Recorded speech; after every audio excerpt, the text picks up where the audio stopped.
So good morning to each and everyone. Before we start, I think kailangan muna po natin mag-prayer for our traveling mercies. Sino po yung mag-lead po ng prayer natin? Ayan. Sige, anak.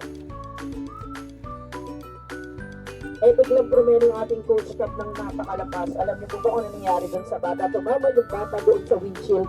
Kawawa yung windshield. Tama ho. Kasi mas mahal ho yung binayaran ng bata nung nabata. Yes, tama. Yung mga aqua plus. Sobrang arte, no? Ano pa? Pwede po yung inyong mga cellphone, yung inyong mga iPhone 14, dual SIM, multiverse version, mula sa Green Mall. Pwede ho natin gamitin.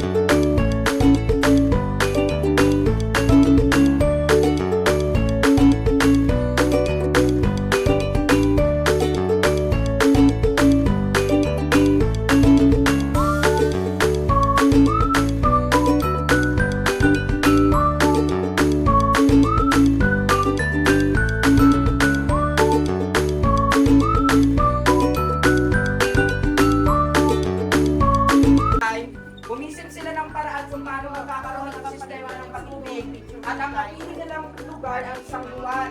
No, kasi nga, from science, sa gravitational force, yung mas mataas na area, pag mag-distribute siya ng tubig sa baba, mas mabilis.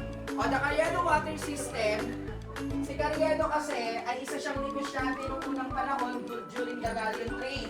So, bago siya mamatay, meron siyang naiwan na pera na 74,000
technology, meron silang mga baril.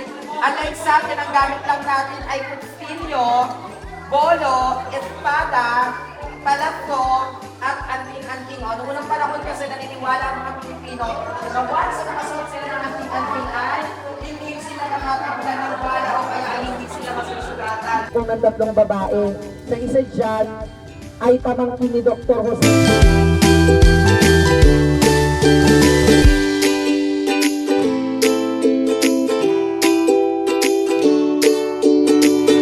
Sila na aminin nila yung kanilang pagkakasala na hindi naman nila ginawa. And during that time, si Padre Gomez, no?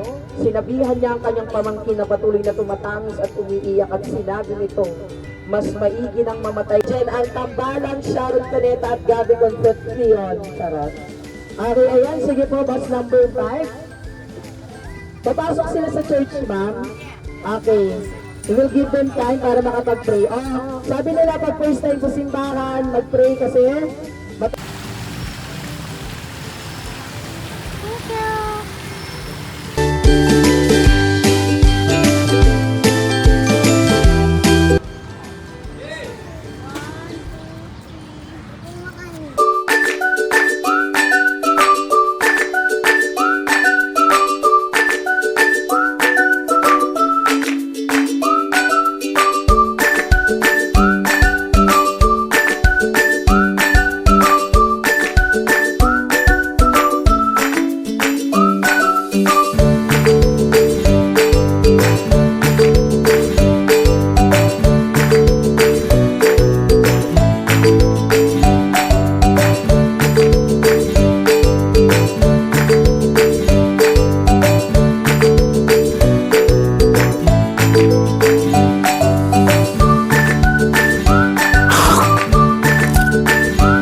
This is not.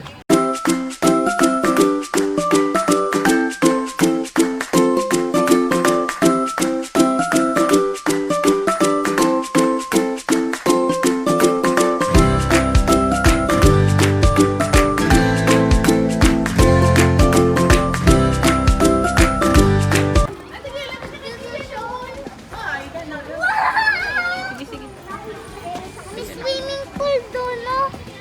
May swimming pool. May swimming pool doon. Swimming pool. Water. Tara.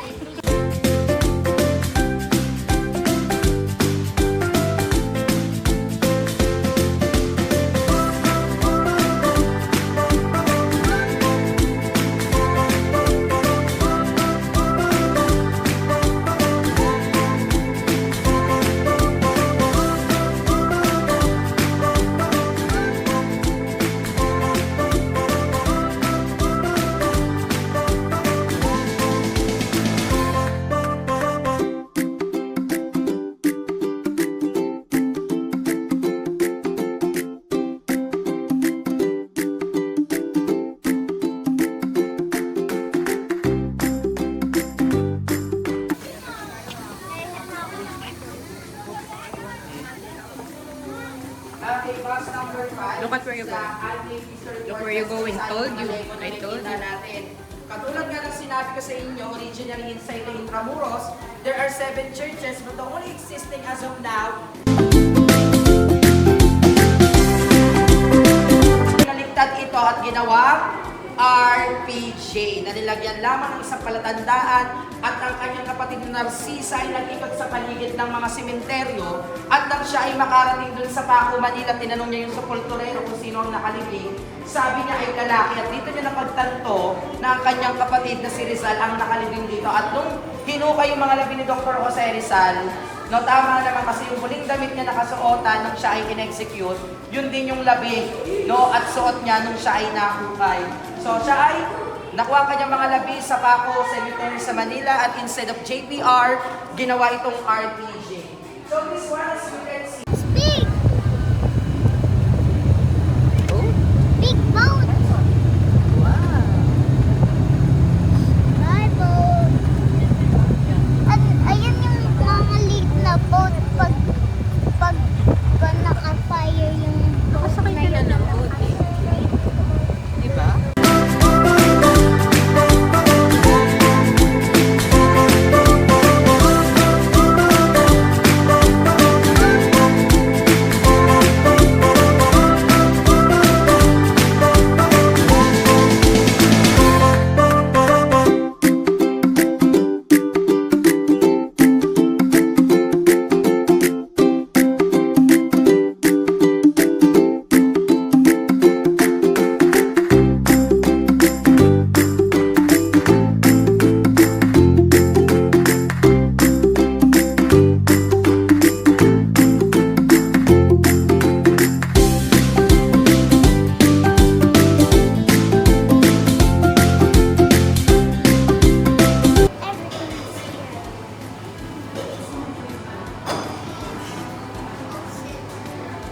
Tagal mo na yung bagpak. Okay, remove your bag.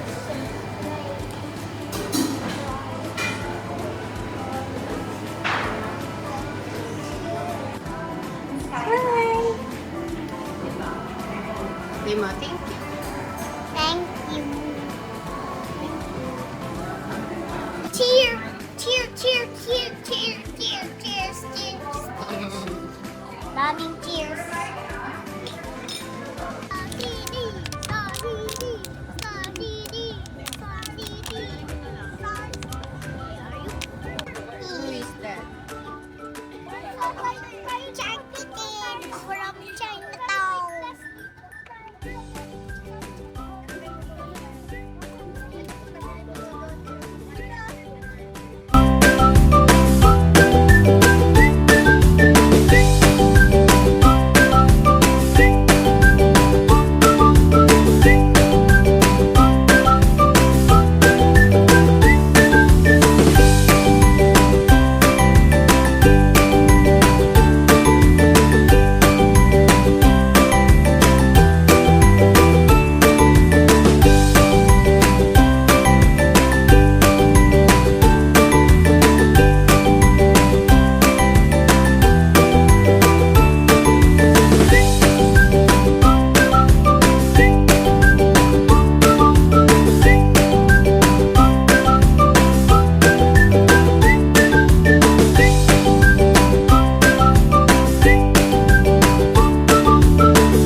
the notification button.